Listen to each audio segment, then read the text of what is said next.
Hello everyone, welcome to Black Mirror horror. कैसे हैं आप? आई होप आप सब ठीक होंगे। आज मैं आपके लिए एक मम्मी की हॉरर स्टोरी लेकर आई हूँ और उम्मीद करती हूँ कि आपको ये कहानी पसंद आएगी। कहानी पसंद आए तो इस वीडियो को लाइक और चैनल को सब्सक्राइब ज़रूर कीजिएगा और साथ ही बेल आइकन को प्रेस करना ना भूलें, जिससे आपको मेरी लेटेस्ट वीडियोस की अपलोड्स की नोटिफिकेशन मिलती रहेगी और आप टाइम से उन कहानियों को सुन पाएंगे। तो चलिए शुरू करते हैं अब आज की कहानी। मृत मानव शरीर को विभिन्न रसायनों और तेलों का लेपन कर उन पर पट्टियां बांधकर हजारों सालों के लिए संग्रहित किया जाता है। इसे ही मम्मी कहते हैं।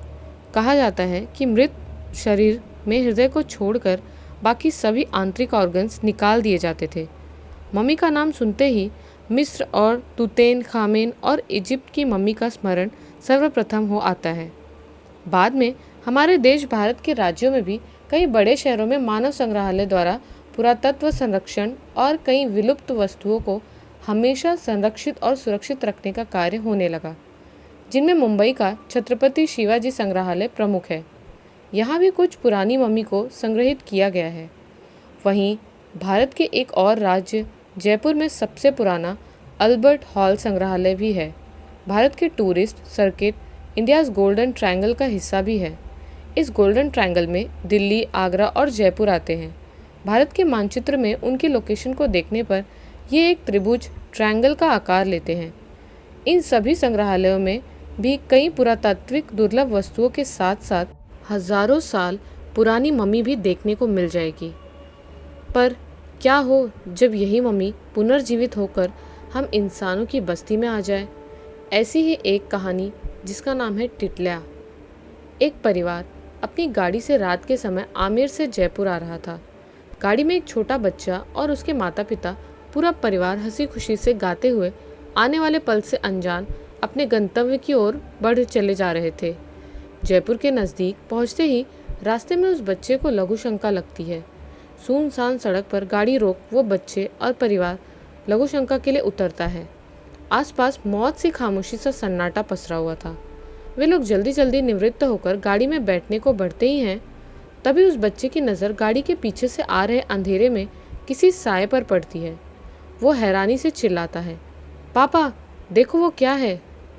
उसके पापा और मम्मी उस तरफ देखते हैं। जो जो वो साया पास आता जा रहा था, उनकी हैरानी, घबराहट और बेचैनी बढ़ने लगती है। एक विशाल 10 फीट लंबा मानवीय साया सा नजर आता है, जो अजीब तरह से कदमों को ज़मीन पर तेज तेज पटकता हुआ उन्हीं की ओर बढ़ा चला रहा था। सभी बुरी तरह घबराकर गाड़ी में बैठकर भागने की कोशिश करते हैं, पर वो विशाल का इस डरावना साया उनकी गाड़ी को पीछे से उठाकर पलट देता है। तेज़ आवाज़ के साथ गाड़ी पूरी तरह उल्टी होकर पलट चुकी थी। उसके नीचे दबे वो लोग बुरी तरह खौफ से चिल्लाए जा रहे थे। तभी वो विशालकाय डरावना साया नीचे घुटने के बल बैठकर खिड़की से अपनी भयंकर डरावनी आंखें सटाकर अंदर उन लोगों को गुस्से में घूरता है। उसके मुंह से अजीब मिली-जुली भारी की आवाज़ आ रही थी। जैसे ही वो गर्दन झुकाकर पलटी हुई गाड़ी के नीचे खिड़की के अंदर हाथ डालकर एक बच्चे को अपनी ओर खींचता है और सभी लोग तेज तेज से बचाओ बचाओ, भूत भूत चिल्लाने लगते हैं। पर उस समय सुनसान सड़क पर उनके और उस विशाल साये के अलावा कोई नहीं था। वो उस बच्चे को दोनों हाथों से उठाकर खड़े होकर अपने वहशी नज़रों के सामने करता है। वो बच्चा इसकी पकड़ से छूटने के लिए दोनों पांव हवा में साइकिल की तरह चलाने लगता है। अंदर गाड़ी के नीचे दबे हुए लोगों को उस साये के बस अब पैर ही नजर आते हैं और बच्चे के भय से बुरी तरह चिल्लाने की आवाज़ आती है। पर चूंकि वो लोग गाड़ी पलटने के अंदर दबे हुए थे, तो उनको ऊपर का दृश्य दिखाई नहीं दे रहा था। उस बच्चे की माँ उसे बचाने के लिए खिड़की के पास आकर निकलने के लिए अपने हाथ पांव मारती है। तभी उस बच्चे की दर्दनाक चीख पूरे वातावरण में गूंज उठती है और फिर सब शांत सा हो जाता है। नीचे खिड़की के बाहर सड़क पर उस बच्चे का उखड़ा हुआ सर धड़ाम से गिरता है। अपने बच्चे के सिर को खिड़की के अंदर से इस तरह खून से लथपथ बाहर सड़क पर गिरा हुआ देख वो माँ गाड़ी के अंदर फंसी हुई ही एक भयानक चीख मारकर वहीं ढेर हो जाती है। कुछ पलों बाद वातावरण में चप चप की और चीरने की अजीब सी आवाज़ें आने लगती हैं, जैसे कोई किसी चीज़ को चीर कर उसे जुबान से चाट रहा हो। फिर अचानक उस बच्चे के कटे उखड़े अंग प्रत्यंग और मांस के टुकड़े नीचे सड़क पर गिरना चालू हो जाते हैं। अंदर फंसे हुए खिड़की से देखकर उस बच्चे के पिता को वहीं हार्ट अटैक आ जाता है और फिर वो पूरा वातावरण शांत सा हो जाता है।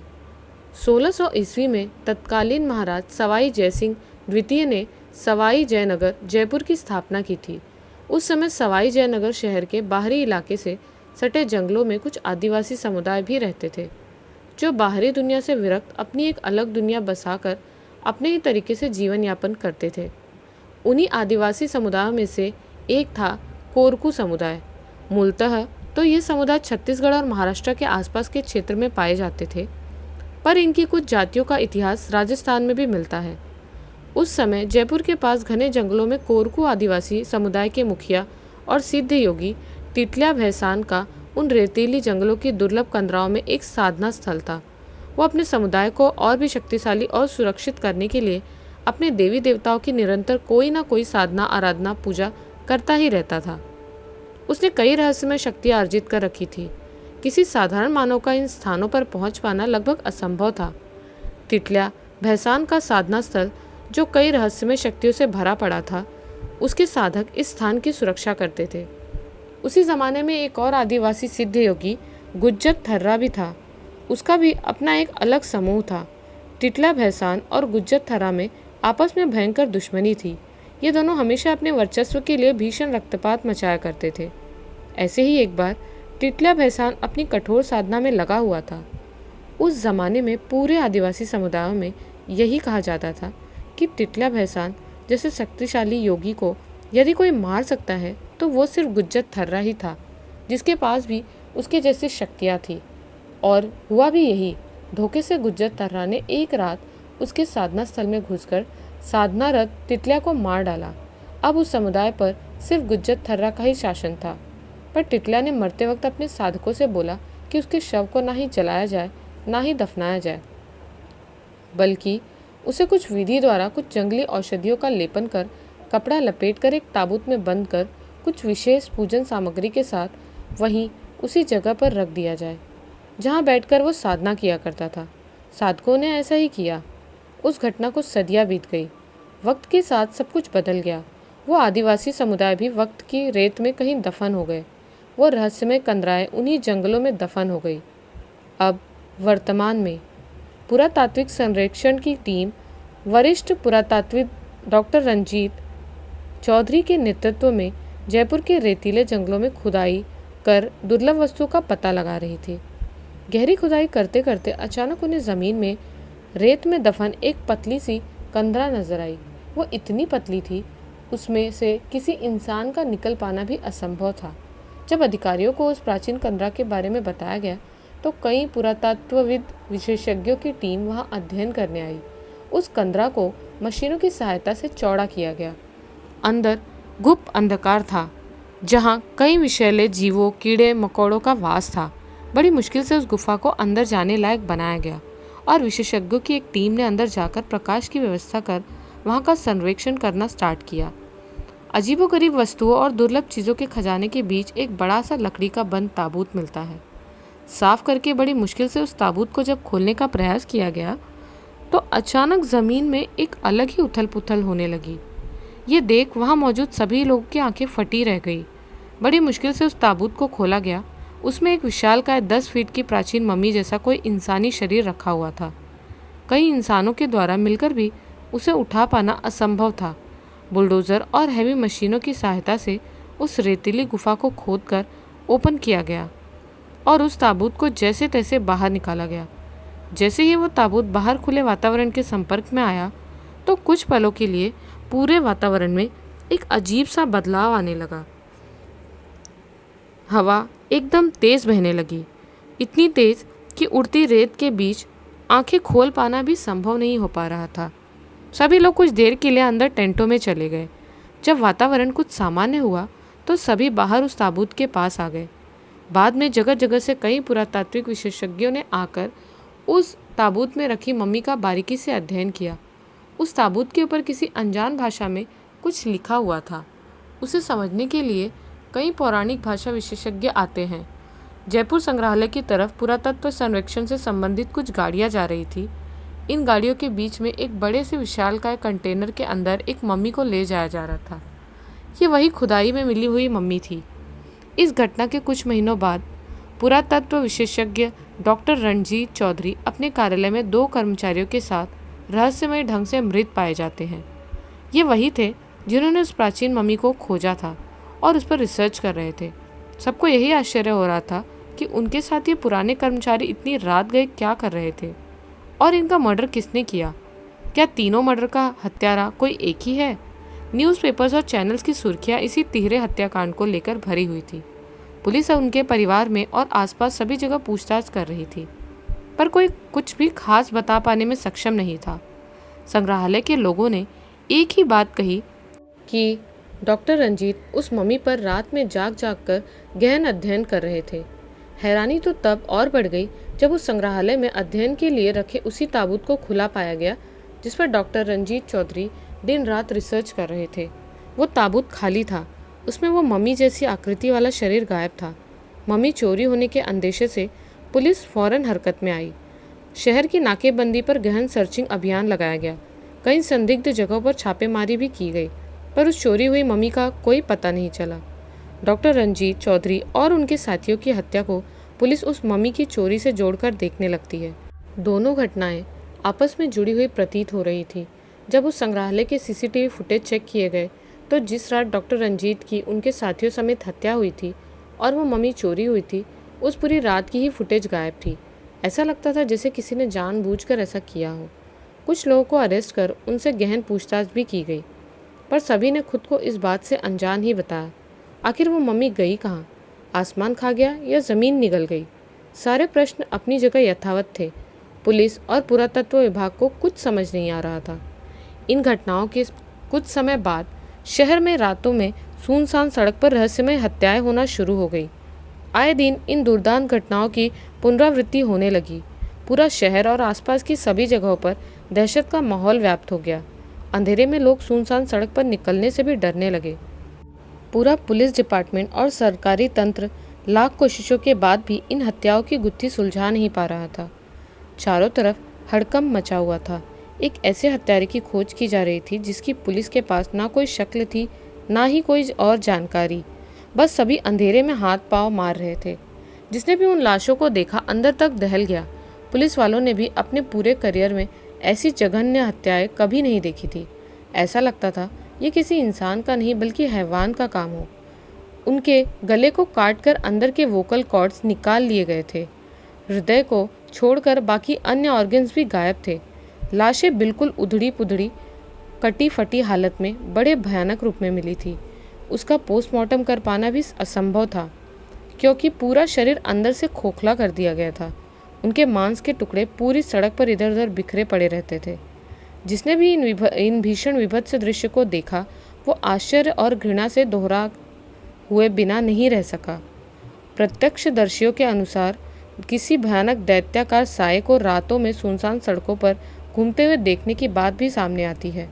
एक दिन पुलिस थाने में एक गोल गावस्कर कैप पहने एक व्यक्ति आता है और इंस्पेक्टर के सामने आकर बड़े अजीब लेकिन मस्ताने अंदाज में नमस्ते कर बैठ जाता है। जी नमस्ते सर जी, my name is Chand, Bharamchand. नाम तो सुना ही होगा आपने। मैं एक जासूस हूँ और मेरे आइडियल फेमस जासूस करमचंद हैं। आपके पहले के सभी पुलिस इंस्पेक्टर मुझे अच्छी तरह से जानते हैं। कहते हैं वो अपना हाथ इंस्पेक्टर से मिलाने के लिए सामने करते हैं, पर इंस्पेक्टर उनके हाथ में एक छोटा सा डब्बा देखकर हैरान रह जाते हैं। तभी भरमचंद इंस्पेक्टर की ये हैरानी भांप कर फ़ौरन वो डब्बा टेबल पर रख देते हैं। ओह सॉरी सर जी, ये मेरा दिमाग है जो मैं डिब्बे में लेकर चलता हूँ। लेकिन वो सब छोड़िए, मैं आपसे शहर में हो रहे भयानक कत्लों के केस के बारे में कुछ डिस्कस करने आया हूँ। दरअसल मैं चाहता हूँ कि उस केस में मैं भी आपकी कुछ मदद करूँ। यदि आप इजाज़त दें तो मैं अपने स्तर पर इस केस की छानबीन करूँ। कहते ही वो बड़ी उम्मीदों से सामने इंस्पेक्टर की तरफ देखने लगते हैं। कुछ देर तक उनके निराले अंदाज का दीदार करने के बाद इंस्पेक्टर बोलते हैं, नाम ज़रूर सुना था, पर दर्शन लाभ आज हुए आपके कारनामे पढ़कर आपकी जिस छवि का भरम पाले बैठा था वो भरम भी आज दूर हो गया। इंस्पेक्टर भी उसी अंदाज में तपाक से बोले, जी भरम का करम तो बना ही रहने दीजिए, बस आप इजाज़त दें तो मैं इस केस में अपनी इबादत शुरू करूं, मेरा मतलब अपनी इन्वेस्टिगेशन करूं। आपको जो करना है कीजिए, बस सबूतों और तथ्यों से कोई छेड़छाड़ मत कीजिएगा। बाकी आप भी अपना हाथ आजमा लीजिए ताकि आपका भी भरम दूर हो जाए।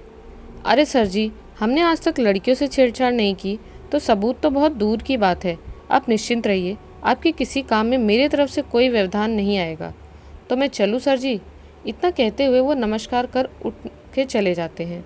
इंस्पेक्टर उनके अजीबोगरीब कैरेक्टर को समझने का प्रयास करते हैं, तभी दोबारा उनके कैबिन में भरमचंद प्रविष्ट होते हैं। सॉरी सर जी, मैं अपना दिमाग यहीं आपकी टेबल पर भूल गया था, कहते हुए वो डब्बा उठाकर कमरे से बाहर निकल जाते हैं। इंस्पेक्टर उनको देखकर गर्दन हिलाते हुए बड़े निराले ढंग से मुस्कुराने लगते हैं।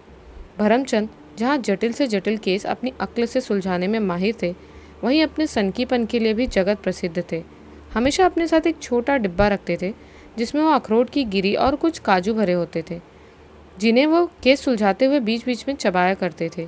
उनका ये मानना था, या उनका ये भरम कह लीजिए, केस के बीच में जब भी दिमाग अपनी रफ्तार कम कर दे तो फ़ौरन एक अखरोट की गिरी और एक काजू निकालकर चबा चबा कर खाने से फ़ौरन मंद पड़ता दिमाग मिल्खा जी की तरह सरपट भागने लगता है। भरमचंद बाहर आकर गाड़ी में बैठी अपनी असिस्टेंट स्वीटी की तरफ देखकर मुस्कुराते हैं। स्वीटी उनकी सबसे विश्वासपात्र और खूबसूरत असिस्टेंट थी, लेकिन वो भी सनकीपन में किसी भी तरह से भरमचंद से कम नहीं थी। भरमचंद उस केस से जुड़ी हर छोटी से छोटी जानकारी को ध्यानपूर्वक पढ़ते हैं और संबंधित लोगों से एक बार फिर अपने ही अंदाज में पूछताछ करते हैं। वो उस संग्रहालय जाकर डॉक्टर रंजीत का कैबिन बारीकी से चेक करते हैं। चेक करते वक्त उनके हाथों की विभिन्न मुद्राएं बनती बिगड़ती रहती है। यही उनका स्टाइल था। उनको इन्वेस्टिगेशन करते हुए दूर से देखने पर ऐसा लगता था कि कोई अधपगला इंसान अजीब अजीब हरकतें कर रहा हो। इस बीच स्वीटी म्यूजियम में रखी अन्य चीज़ों को बड़ी हैरानी से देखती रहती है। तभी उसका पैर किसी चीज़ से टकराता है। घबरा कर नीचे देखती है, तभी भरमचंद की नज़र उस टकराए फूलदान के पास ज़मीन पर पड़े किसी वस्तु पर पड़ती है। वो स्वीटी को रोक देते हैं और जेब से मैग्नीफाइंग ग्लास निकालकर उसमें कुछ ढूंढने की कोशिश करते हैं। स्वीटी मुंह में उंगली दबाए उनको ही देखती रहती है। क्या हुआ सर, टूटा तो नहीं सर? ये टूटे या ना टूटे, पर मैं ये केस तोड़कर ही दम लूँगा। स्वीटी, तुम एक काम करो, बाहर जाकर सीसीटीवी चैम्बर में डॉक्टर रंजीत की जिस रात हत्या हुई थी उसके 2 दिन पहले की और 2 दिन बाद तक की उनके कैबिन और आसपास की सभी जगहों की सारी फुटेज निकलवा कर लाओ। भरमचंद उस मैग्नीफाइंग ग्लास में उस ज़मीन पर पड़ी वस्तु को देखते हुए ही स्वीटी से बोलते हैं, पर सर 2 दिन पहले और उसके 2 दिन बाद तक ही फुटेज क्यों, उस रात की क्यों नहीं? स्वीटी वापस उंगली मुंह में दबाते हुए बड़ी मासूमियत से बोली, माय डियर स्वीटी, क्योंकि उस रात की फुटेज ही गायब है, मतलब वो हिस्सा किसी ने काट दिया। जितना कहा है उतना करो, जाओ। भरमचंद उस पाँव से टकराए प्राचीन फूलदान को उठाकर गौर से उसका निरीक्षण करते हुए बोले।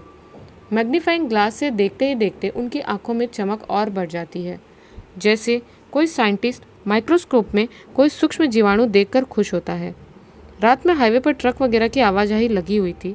एक ट्रक ड्राइवर कल्लू अपने क्लीनर मुन्ना के साथ गाना गुनगुनाते हुए अपनी ही मस्ती में चला जा रहा था। तभी क्लीनर मुन्ना को दीर्घ शंका की आशंका होती है। वो ड्राइवर कल्लू से कहीं सड़क किनारे ट्रक खड़ा करने का बोलता है। ये देख कल्लू ड्राइवर उससे बोला, अबे साले, जब ढाबे से निकले थे तब वहीं क्यों नहीं गया? तुझे रास्ते में ही हमेशा दान पुण्य क्यों याद आता है? खींचते हुए कल्लू सड़क किनारे ट्रक खड़ी करता है। मुन्ना पेट पकड़ते हुए फौरन भागकर झाड़ी में घुस जाता है। इधर कल्लू उससे चिल्लाकर बोलता है, अबे जल्दी कर, क्या पता नहीं क्या आजकल सुनसान सड़कों पर रहस्यमय तरीके से कत्ल हो रहे हैं। साला जो वो कोई भी है पूरे शरीर की सिलाई उधेड़ कर रख देता है। ऐसे कत्ल तो होते तो मैंने सपने में भी नहीं देखे। वो बीड़ी जलाकर उसका धुआं हवा में उड़ाते हुए बोला। कल्लू अभी बीड़ी का धुआं हवा में छोड़ ही रहा था कि उसने कुछ ऐसा देख लिया जिसे देख वापस सारा धुआं उल्टे पांव उसके मुंह के अंदर चला जाता है। वो भय से बुरी तरह कांपने लगता है। उसके सामने एक 10 फीट लंबा साया बड़ी खूंखार नज़रों से उसी को देखता रहता है। उसका पूरा शरीर भयंकर फफोलों से भरा हुआ, जिसमें से मवाद रिसता रहता है। उसकी चमड़ी पूरी तरह गल चुकी थी।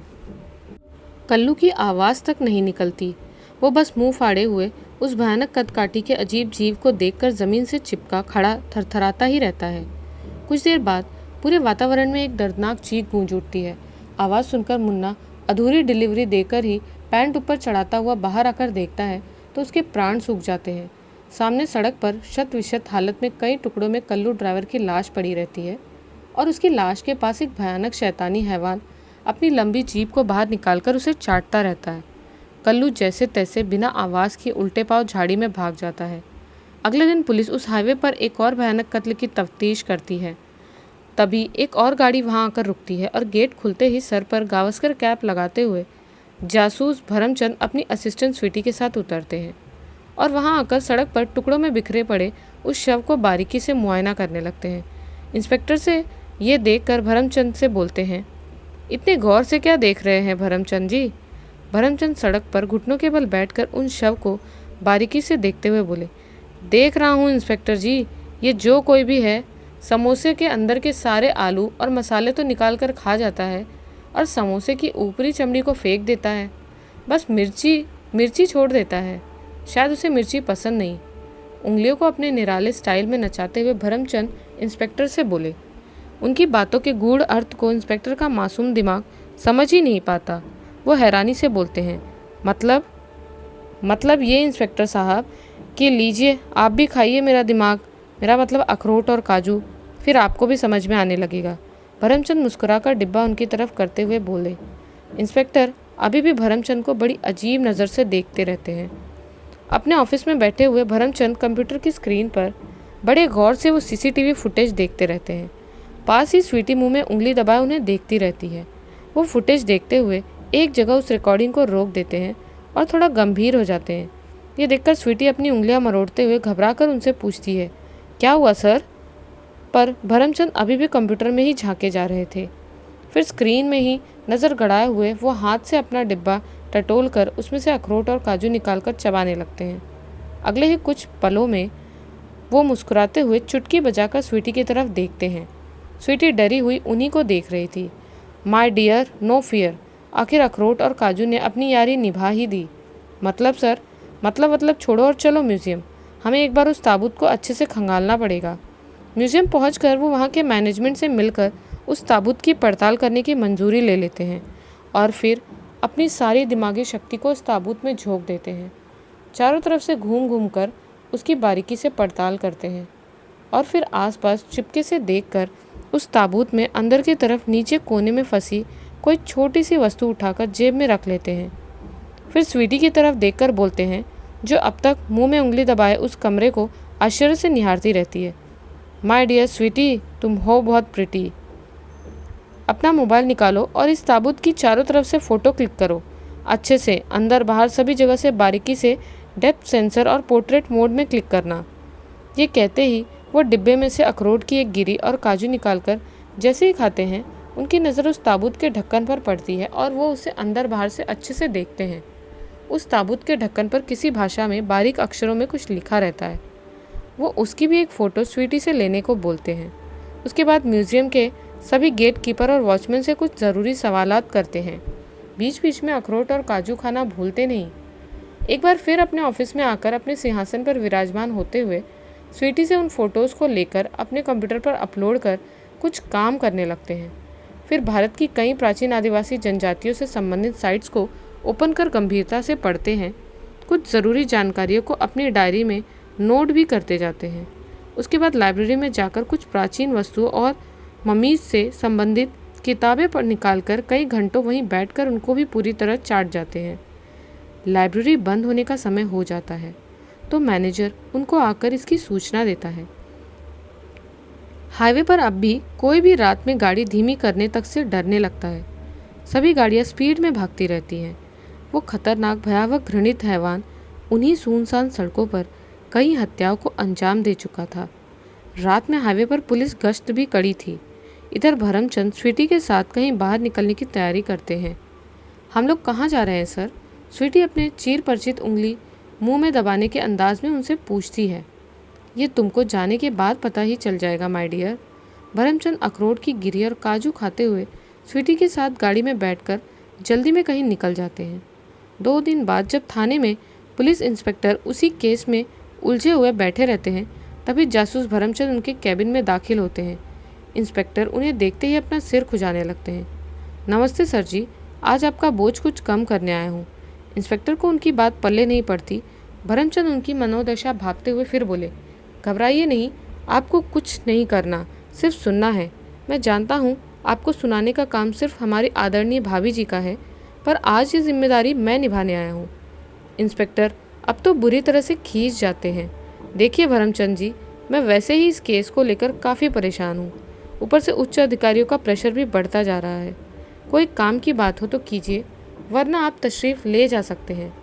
अरे सर जी, मैंने बोला तो सही, आपका बोझ मतलब प्रेशर कम करने ही तो आया हूँ। इतना बोलते ही वो डिब्बे में से वापस अखरोट काजू निकाल कर मुँह में रख फिर उनकी तरफ बढ़ाते हुए बोले, लीजिए, आज तो खा ही लीजिए, क्योंकि आपके दिमाग का दही बुरी तरह होने वाला है। यह आपको मेरी बात समझने में मदद करेंगे। अब की बार इंस्पेक्टर उस डिब्बे में से कुछ काजू अखरोट निकाल कर खाने लगते हैं। भरमचंद आगे बोलना शुरू करते हैं, तो सुनिए सर, इस केस को गौर से देखा जाए तो जब से वो मम्मी मिली है और डॉक्टर रंजीत चौधरी का उनके साथ वो 2 अजनबियों सहित बड़ी बेरहमी से कत्ल कर दिया जाता है, वो भी उस वक्त जब वो उस मम्मी के पास उनकी रिसर्च कर रहे होते हैं। आपने सीसीटीवी फुटेज को बारीकी से चेक नहीं किया और सिर्फ उनके कैबिन और आसपास की कुछ फुटेज ही देखी, जबकि मैंने म्यूज़ियम के हर कोने की, उसके खुलने से बंद होने तक सभी टूरिस्ट, सभी लोगों जो म्यूज़ियम देखने आए थे, उन सभी की सीसीटीवी फुटेज बड़ी बारीकी से चेक की।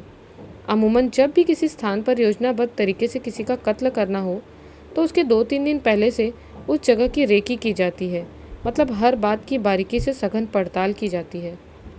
मैंने उस रात के 2 दिन पहले और 2 दिन बाद तक की सभी सीसीटीवी फुटेज बारीकी से चेक की है, और ये आप भी देखिए। उस दिन म्यूज़ियम में जब भीड़ भाड़ थी और लोग प्राचीन वस्तुओं को देख रहे थे, उन सब के बीच से भाई साहब बड़ी बेसब्री से इधर उधर टहलते नजर आ रहे हैं, और ये सिर्फ उसी दिन नहीं बल्कि दूसरे दिन फिर उसी जगह पर टहलते हुए दिखाई दे रहे हैं। ये देखिए दूसरे दिन की फुटेज। भरमचंद उनको मोबाइल में वो रिकॉर्डिंग दिखाते हैं और डिब्बे में से अखरोट काजू निकालकर खाते हुए दोबारा बोलना शुरू करते हैं। ये व्यक्ति म्यूज़ियम के पिछले हिस्से में लगे कैमरे में और लगभग सभी कैमरे में भी कैप्चर हुआ है, पर इसकी शक्ल साफ नज़र नहीं आ रही। मैंने एक्सपर्ट से जितना हो सका उतना इसकी फ़ोटो को क्लियर कराया है। डॉक्टर रंजीत उस मम्मी पर काम कर रहे थे और ये बात विभाग के लगभग सभी लोग जानते थे। मम्मी की खुदाई में मिलने की बात को लेकर डॉक्टर रंजीत से एक व्यक्ति लगातार संपर्क में था।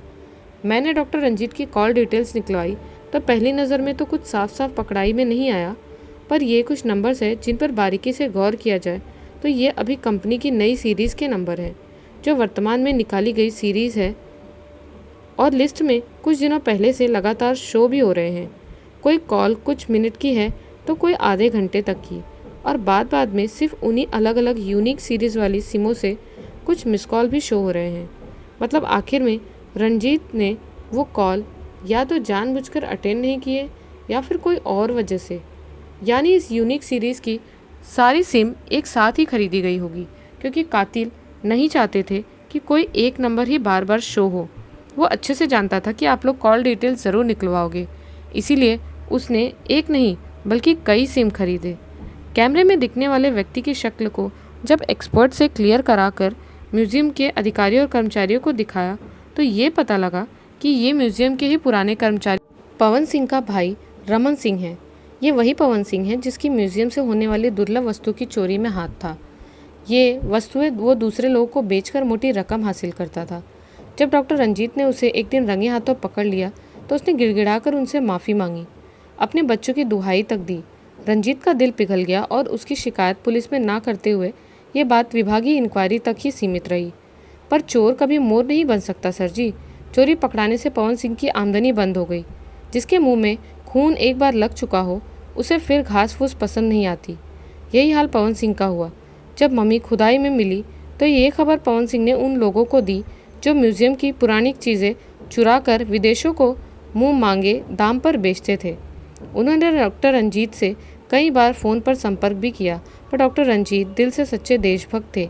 उन्होंने वो मम्मी चोरी करवाने से साफ इनकार कर दिया। अब चलते हैं उस रात की तरफ जब डॉक्टर रंजीत उस मम्मी पर रिसर्च कर रहे थे। उनसे यही दो पवन सिंह और उसका भाई रमन सिंह अपने साथ कुछ लोगों को लेकर मिलने आए थे, जिनमें से पवन और रमन का खून भी बड़ी बेरहमी से कर दिया गया था। अब हुआ कुछ इस तरह होगा कि जब डॉक्टर रंजीत ने उन दोनों पवन और रमन सिंह के साथ कुछ अनजान लोगों को जब इतनी रात गए देखा तो उन्होंने इस पर आपत्ति ली। उन सबके बीच काफ़ी बहस और हाथापाई भी हुई, जिसमें डॉक्टर का खून कर दिया गया। फिर बाद में पवन और रमन को भी मार कर सारे सबूत मिटाने की कोशिश की गई, ताकि बाद में कोई ये ना जान पाए कि मम्मी की चोरी के पीछे किसका हाथ है। और मम्मी को चुराकर म्यूजियम में से उन्हें बाहर सुरक्षित निकालने देने में कुछ बेईमान सिक्योरिटी गार्ड्स का भी हाथ था, जिनके नाम उत्तम कुमार, सतीश और मंजीत योहाना है। इन तीनों गार्ड्स ने बड़ी सफाई से वो मम्मी को लेकर उसको आसानी से वहाँ से निकलने दिया। उसके कुछ दिन तक वो सब शांत रहता है।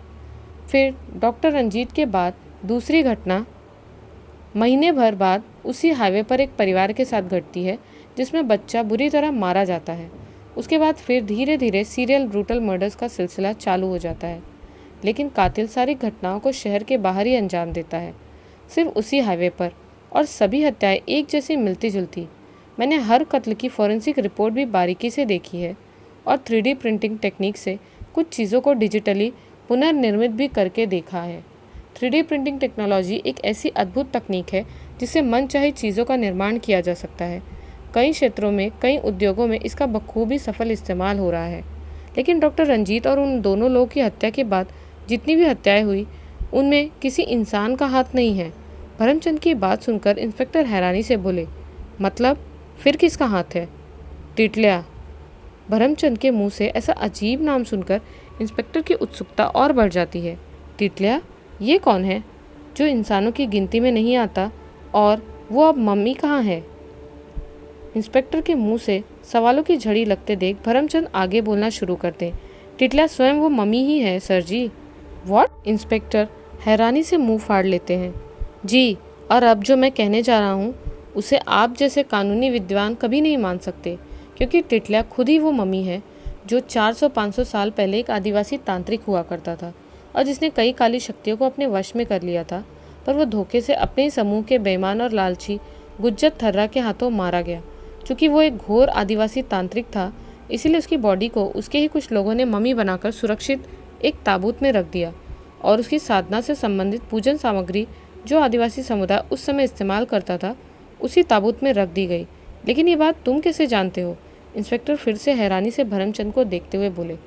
मैंने गूगल पर सर्च करके आदिवासी जनजातियों का पूरा इतिहास पढ़ा है सर जी, और लाइब्रेरी जाकर किताबों में भी आदिवासी लोगों के बारे में काफ़ी डीपली स्टडी की है। उस ताबूत की बनावट, उसमें यूज़ लकड़ी की कार्बन मैपिंग, सभी को बड़ी बारीकी से अध्ययन किया है, जो डॉक्टर रंजीत ने उस मम्मी पर रिसर्च कर अपनी रिपोर्ट में लिखी थी। मैंने आर्कियोलॉजी डिपार्टमेंट में मांग कर वो रिपोर्ट भी गहनता से अध्ययन की। उस ताबूत पर लिखी वो अनजान भाषा के बारे में गूगल से जितनी भी जानकारी मिल सकी वो सब इकट्ठी की।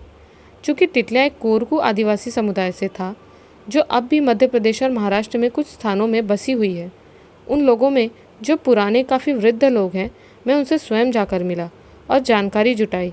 उन्होंने इस बात को प्रमाणित भी किया कि पुरातन कालों में आदिवासी लोग ऐसी कई जादुई शक्तियाँ हासिल कर लेते थे, जिनके बारे में आज का इंसान सोच भी नहीं सकता। जब वो लोग उस मम्मी को चुरा कर ले गए तो उसके साथ रखी वो अति प्रभावशाली पुरातन पूजन सामग्री भी ले गए। वो सामग्री आज तो मिलना असंभव है। उसमें उस समय की शक्तिशाली जड़ी बूटियाँ और वस्तुएं थी। चूँकि टिटलिया की मम्मी इतने सैकड़ों सालों बाद फिर से वायुमंडल के संपर्क में आई, तो उस मम्मी के साथ रखी वो पूजन सामग्री ने मम्मी में सैकड़ों साल से मौजूद जीवन के अंश को फिर से एक्टिवेट कर दिया। उस मम्मी पर उसी पुराने समय की दुर्लभ जड़ी बूटियों और रसायनों का लेप लगाया गया था, जिन्होंने टिटलिया के जीवन की पुनर्रचना कर दी। जीवित होते ही टिटलिया ने उनको भी मार डाला और अपने शरीर से लिपटी पूरी पट्टी उतार के फेंक देता है, क्योंकि मुझे वो सैकड़ों साल पुरानी पट्टी हाईवे पर इन्वेस्टिगेशन करते हुए एक जगह रेत के गड्ढे में पड़ी हुई मिली, जिसकी कार्बन मैपिंग से पता चला कि वो पट्टी सैकड़ों साल पुरानी है और वो अब बड़े खतरनाक रूप में खुला उसी हाईवे पर घूम रहा है, जो सिर्फ रातों में ही जीवित होता है, सूर्य प्रकाश में नहीं। क्योंकि हमारे धार्मिक ग्रंथों में भी यही लिखा हुआ है कि नकारात्मक काली शक्तियाँ सिर्फ रात्रि में ही शक्तिशाली होती हैं। दिन के प्रकाश में जब सात्विकता विद्यमान रहती है तो ऐसी शक्तियाँ निष्क्रिय ही रहती हैं। सूर्य प्रकाश में नकारात्मक को खत्म करने की असीम शक्ति होती है, और फिर सूर्य तो स्वयं हनुमान जी के गुरु भी हैं। इसीलिए वो शैतान टिटला की मम्मी सिर्फ रातों में ही सुनसान सड़कों पर लोगों पर हमला करती है, भीड़ भाड़ वाले इलाके में कभी नहीं आती, क्योंकि टिटला एक आदिवासी था और उस समय के आदिवासी तो वैसे भी आबादी से दूर जंगलों में अकेले ही पड़े रहते थे। उनकी एक अलग ही दुनिया होती थी।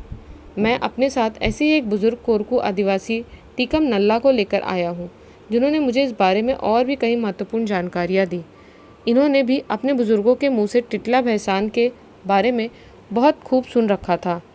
वो बाहर मेरी गाड़ी में बैठे हैं, लेकिन उनका कहना भी यही है कि यदि टिटला को रोकना है तो उसे रात का अंधकार होने से पहले ही दिन की रोशनी में ढूंढकर पकड़ना होगा, वरना रात में वो किसी के बस में नहीं आने वाला और इसी तरह भयंकर विभत्स से हत्याएं करता रहेगा।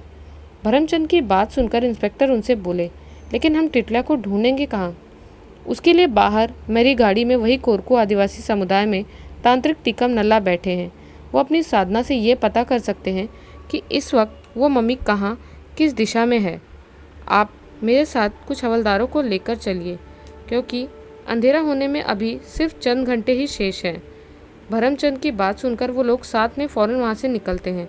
भरमचंद के साथ आए आदिवासी टीकम नल्ला अपनी तांत्रिक दुकानदारी जमा के अपनी साधना से आदिवासी तांत्रिक जीपीएस सिस्टम द्वारा देखकर ये बता देते हैं कि वो टिटला भैसान की मम्मी इस वक्त किस दिशा में कितनी दूर पर है, और वो एक सिद्ध खंजर भी देते हैं जिसे दिन की रोशनी में रहते ही उस मम्मी के सीने में धड़कते दिल में उतारना था, जिससे वो हमेशा के लिए मुक्ति पा जाए और उसकी आत्मा को इस मृत्यु लोक से हमेशा के लिए छुटकारा मिल जाए। इंस्पेक्टर और भरमचंद फौरन वो खंजर लेकर वहाँ से निकलते हैं। टीकम नल्ला द्वारा बताई गई जगह पर वो एक गुफा में उस मम्मी को ढूंढ निकालते हैं, पर इधर दिन ढलने लगा था और उस मम्मी में हरकत होने लगती है। इंस्पेक्टर और हवलदार जल्दी से उस गुफा में घुसते हैं, पर उस गुफा में घुसने की कोशिश में इंस्पेक्टर के हाथ से वो सिद्ध खंजर गिर जाता है और रेत में कहीं खो जाता है। सभी लोग घबरा कर उस खंजर को खोजने लगते हैं। ना तो अभी पूरी तरह रात हुई थी, ना ही पूरी तरह दिन बचा था। सूर्य प्रकाश भी लगभग खत्म सा होकर शाम हो चली थी। दोनों के मिश्रित प्रभाव से उस मम्मी में कुछ हलचल होने लगती है। वो मम्मी धीरे धीरे उठकर बैठ जाती है। जैसे जैसे दिन ढलता जा रहा था, वैसे वैसे उस मम्मी में शक्ति आने लगती है। अब वो मम्मी अपनी आंखें खोलने लगती है। इधर भरमचंद और सभी लोग रेत में वो खंजर तेज़ी से ढूंढना चालू कर देते हैं। उधर वो टिटला की मम्मी अब खड़ी होने लगती है, हुंकार भरने लगती है। उसे इस तरह भयानक गर्जना करते देख सभी लोग गुफा से बाहर भाग जाते हैं। बस भरमचंद ही जल्दी जल्दी रेत में हाथ चलाते हुए वो खंजर ढूंढ रहे हैं, और जैसे ही वो खंजर उनको मिलता है, वो उठकर खड़े होकर अपनी तरफ बढ़ते टिटला को देख थोड़ा पीछे हटकर गुफा के द्वार पर आकर खड़े हो जाते हैं, क्योंकि गुफा में अंधेरा बढ़ चुका था, पर उसके द्वार पर अभी बाहर आसमान से कुछ दिन की रोशनी पड़ रही थी। जैसे ही वो टिटला चलकर गुफा के द्वार पर आता है और उसकी ऊंची देहड़ी पर कदम रखता है, जिससे सीधे उसके पैरों का संपर्क ज़मीन से छूट जाता है, वैसे ही अचानक भरमचंद उसके सामने आकर तेज़ी से उछलकर उसके सीने में पूरी तरह से वो खंजर उतार देते हैं।